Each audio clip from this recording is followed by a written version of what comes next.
Hi everybody, today we're going to be doing another review video. This one again reviews all of the 8 videos that we've done in the previous Puppets Show thing. If you haven't seen any of those videos, go ahead and click on the left hand side there. And for each one of these different sections that's going to come up here, you'll notice that I'm going to have 2 different things. I have the video off to the other side there that says that you can watch the German with Puppets video, and I also have the other worksheet explanation that goes with this particular topic off to the side there. So for each one of these, if you want to find those older videos that has a more in-depth explanation for each one of these, you can go ahead and find those off to the side.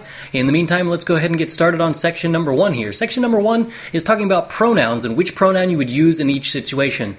So we have the difference between du, ihr, and sie being covered in this, with the talking to someone, and the talking about someone column is then the third person for the removed form. Okay? So, first one on here says when you're talking to dein Freund translates as your friend. So obviously if you're talking to your friend, it's a single friend and they're a friend of yours. So therefore we're going to be using the du form here. And so we use du for dein Freund when talking to them. However, this is a masculine friend, so whenever you're talking about that person, you have to use here er. Dein Hund is your dog, so whenever you're talking to your dog, obviously it's going to be a casual situation, and therefore we're going to be using here du. Also, since it says dein Hund instead of deine Hundin, we're going to use here the masculine form since it's a male dog, and therefore we use here er when talking about the dog. Dein Vater, since it's a blood relative of yours, you're going to use here the du form when talking to that person. Obviously, since your father is a masculine noun, we're going to be using er when talking about him. Deine Eltern is your parents, and since that is plural according to the noun here, we would use here ihr. Since they're both blood relatives of yours, you have to use what essentially would be the du form for each one of them. But if you're talking to both of them at the same time, you're going to be using here ihr. When you're talking about them, obviously you're going to be using they in English, and so you use sie, the plural form, in German. Deine Freunde is plural. Freunde is the plural form of Freund, and therefore we're going to use here ihr, more than one of your friends, you all, basically. And whenever you're talking about them, obviously you're still using the they form in English, so you're going to use here sie for the plural form again. Deine Freundin is singular, and that's your girlfriend or your female friend. If that's the case, they're still a friend of yours, and therefore you use the singular form du for that, if you're talking to them. If you're talking about them, since it's a female friend, you would use sie, meaning she. Deine Mutter is your mother, and therefore we're going to use here du, same reasoning that we had before whenever we talked about Vater for father. And then whenever we're talking about her, obviously we use the she form in English, we would use sie in German. Der Schulleiter is the principal. Since this is an authority figure, we're going to use here the formal version, sie, with a capital S, meaning you, when talking to that person. Since it says der Schulleiter, we're going to assume that this is a male person, and therefore we use here er when talking about him. Die Eltern von deinem Freund, the parents of your friend. This is not your parents, but somebody else's parents, and therefore we have to use here the formal version because they're not your parents. They are adults, and you should be using some kind of form of respect with them, and therefore you use sie. That is, of course, with the capital S. Then whenever you're talking about them, you're still going to use the they form, and therefore you use here sie, meaning they. Die Mutter von deinem Freund. Obviously, this is still, again, the mother of your friend, and so we're still using here sie with the capital S when talking to you, because it's not your mother, but your friend's mother. Also, whenever you're talking about her, you're going to use lowercase z, meaning she. Ein Fremder is a stranger. Obviously, strangers, you don't know them, and so you're going to use sie. Generally speaking, this is the case. If they're a younger stranger, like a stranger that's a child or something like that, you might use the du form, but generally speaking, you're going to use here sie. And when talking about this person, since it's a masculine Fremder, we're going to use here er when talking about them. Ein Polizist is a police officer. Obviously, you want to use respectful terms with the police officer, and therefore you use here sie with a capital S. When you're talking about them, it's still a masculine Polizist, and therefore we use here er. Ein Verwandter, that's a relative of yours. If it's a relative of yours, you're probably going to use the du form with that person, unless it's more of a distant relative, in which case you don't really know them that well. Then you might use the sie form, but for the most part, you're going to be using the du form here. Whenever you're talking about that person, you have to use er because it's he, talking about a male relative. Zwei Kinder, 2 children. If they're 2 children, you're going to use du form with 1 child, so you're going to use the ihr form with multiples. If you're talking about them, it's still using the they form, and therefore sie. Zwei Polizisten. Here we're going to use the same logic as we had with ein Polizist, where we had one police officer that we want to be respectful with. So we would say here the Sie form. This time it happens to be plural, but it's still kind of irrelevant that it's plural. It uses the same conjugation and the same pronoun. When you're talking about them, however, you're going to use Sie, meaning they, for the they form as opposed to using er like we did with ein Polizist. Section 2 here is about the conjugation of verbs. Here we have haben and sein kind of thrown into the mix with a bunch of other verbs. Most of them should be relatively regular, but haben and sein are considered to be irregular. The first one on here, we have a blank space followed by du ein Hobby, and we're supposed to use a form of haben. Du is the subject of the sentence because du is always the subject. Also, if the sentence has a blank at the beginning of the sentence, whatever is after that blank has to be the subject. So in this sentence, we have to have du as the subject. So we have to conjugate haben to go with du, and so we say, hast du ein Hobby? Do you have a hobby? The next one, same logic. Whatever is after the blank has to be the subject, and since it says ihr there, we have to use the ihr form of haben. So we say, habt. Habt ihr 10 Finger? Do you have 10 fingers? Nummer 3, same logic. We have ihr again after the blank, and so we use the ihr form of reiten. Since reiten ends in a T, we have to add an E in between the stem and the ending here for the T. So we just say, reitet. Reitet ihr gern? Do you like riding horses? In the next one, we find Angela right behind the blank, and so we have to use here the form of the verb that would go with Angela. If we took out Angela out of the sentence, we would have sie, meaning she, and so we have to use the sie form of schreiben, which has a T at the end of it. So we say, schreibt. Schreibt Angela eine Geschichte? Is Angela writing a story? Number 5, ihr is after the blank again, and so we use here the ihr form of the verb. The verb is sein, so the form that we need here is seid. Seid ihr schön? Are you all beautiful? Nummer 6, du is after the blank, and since du is always the subject, we have to use here bist du schön? Are you beautiful? Bob is the subject of the next one, and so we have to use the er form of the verb haben. So we say Bob hat 2 Bücher. Bob has 2 books. Das Fenster is the subject of the next sentence, the window. So we use the s form, das Fenster ist schön. The window is beautiful. Das Mädchen is the subject of the next one, where we have the girl has blonde hair. Blondes Haar is our direct object here, the thing that the girl has. But we conjugate our verb to go with the subject, das Mädchen, using the S form again. Das Mädchen hat blondes Haar. Die Kinder is plural, so we use here the they form, sie haben Hüte. They have hats. Die Kinder is the subject of the next one as well, so we use the sie form again here, the they form, so we say die Kinder sind schön. The children are beautiful. Die Lehrer has die Lehrer because this is the plural form again, so we have to use the plural form of the verb, sie haben viele Schüler. They have a lot of students. S is the subject of the next one, but because we have gn at the end, which is a consonant cluster at the end of the stem, Regen, we have to add an E before we add the T. Es regnet heute. Hans is the subject of the next one, but because we have a D at the end of the stem, we have to add an E again for the RZS form. So we say Hans redet zu viel. Hans is talking too much. Hans is the subject in the next one, so we use again the RZS form, in this case the er form of sein, so we say here ist. Hans ist hübsch. Hans is handsome. Ich is the subject for the next 4, so all we have to do here is drop the in at the end of the verb. So we say, ich arbeite viel.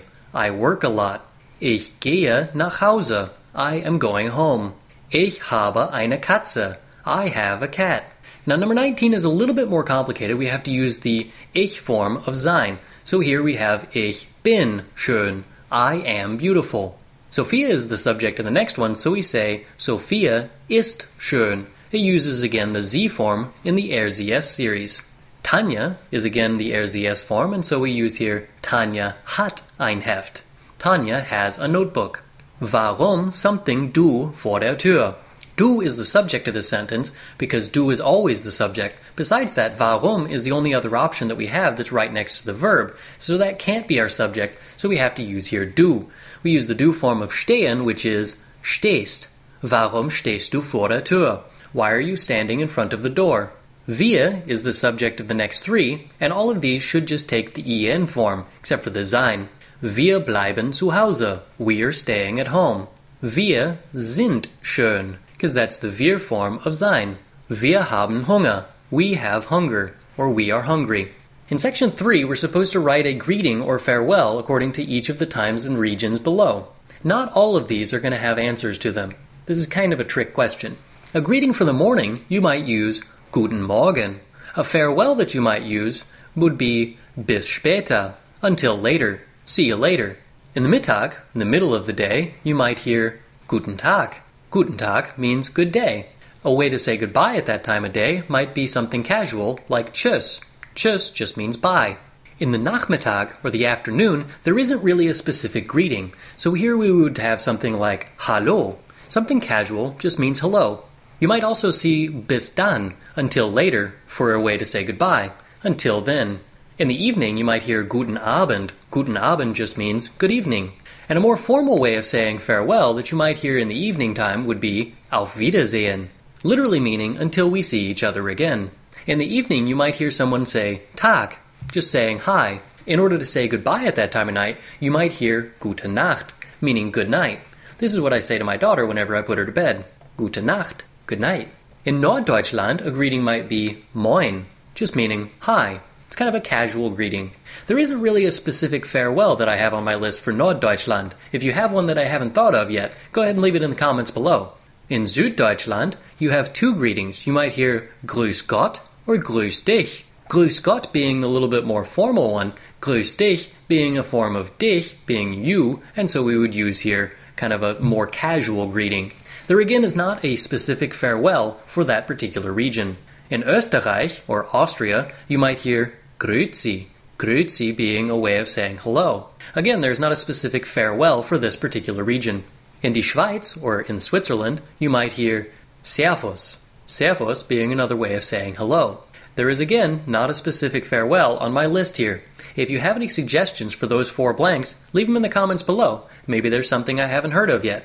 In section 4 here, we're supposed to fill in the blanks with the definite articles. Definite articles are der, die, das, or den, since these are all going to be just the nominative or accusative cases. So in the first one here, we have something, Computer kostet viel Geld.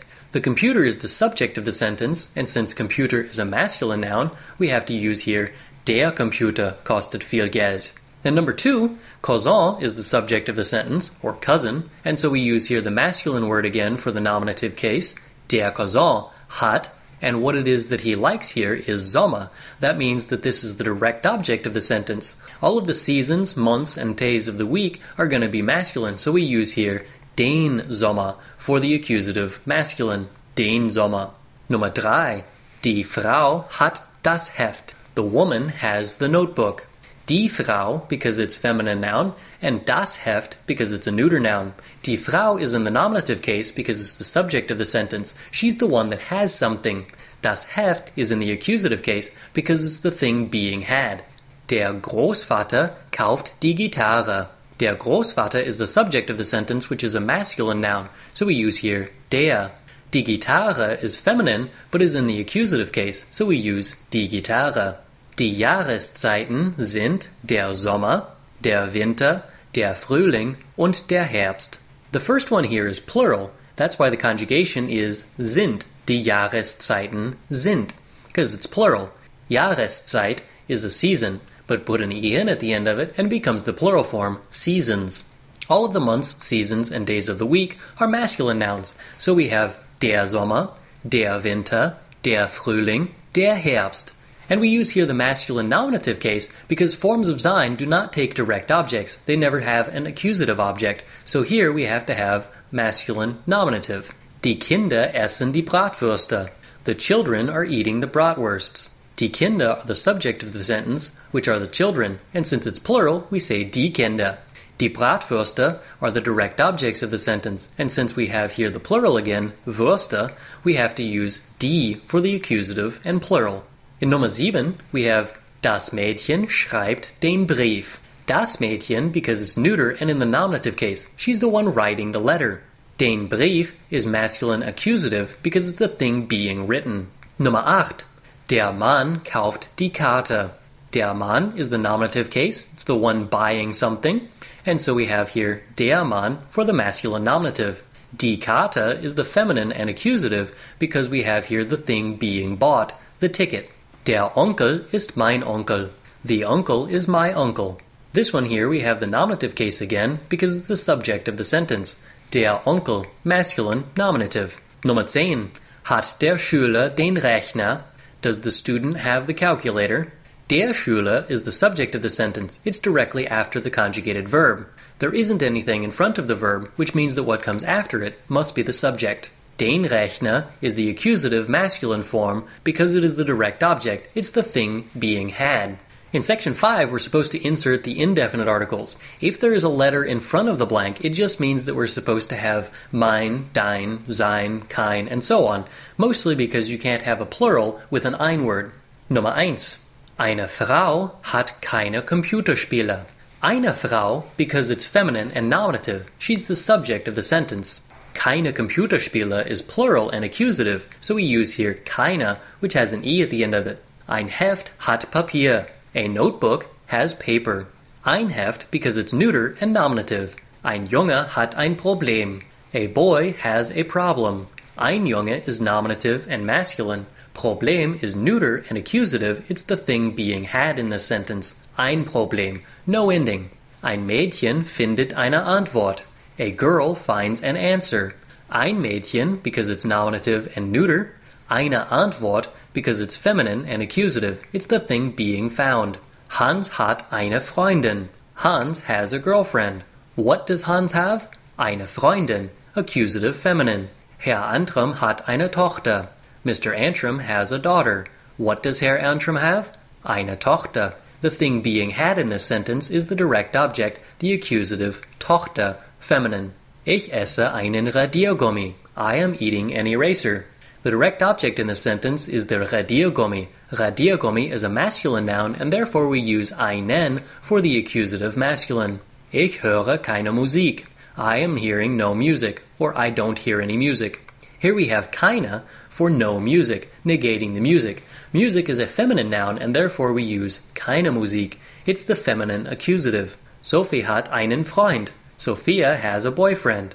Einen Freund because he's masculine and he's the accusative thing. He's the thing that she has. Wir kaufen keine Schultaschen.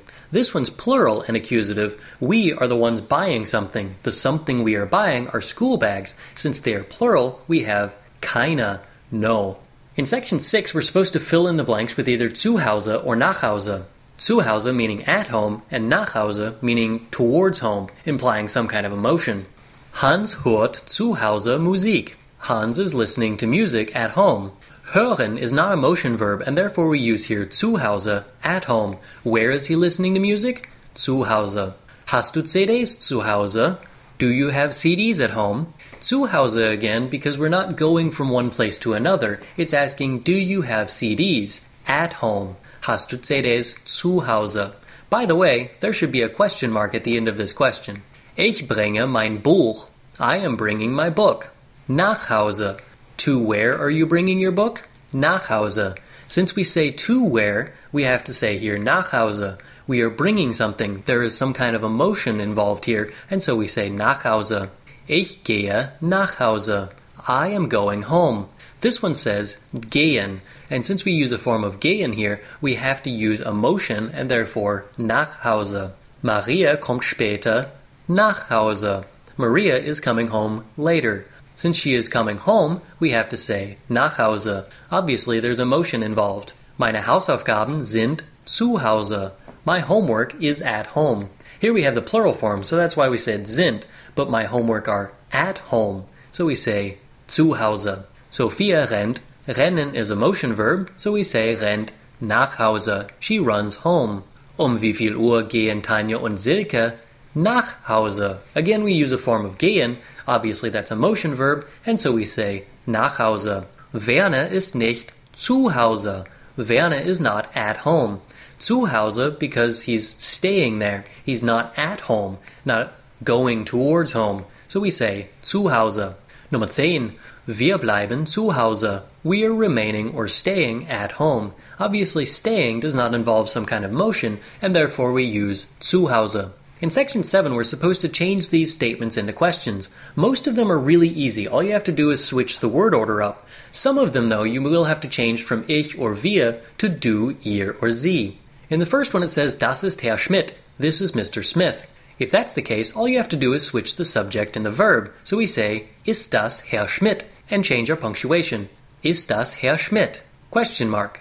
Der Lehrer rennt schnell. The teacher is running fast. Also, same thing here, so we switch our subject and verb. Rennt der Lehrer schnell? Is the teacher running fast? Die Kinder bleiben zu Hause.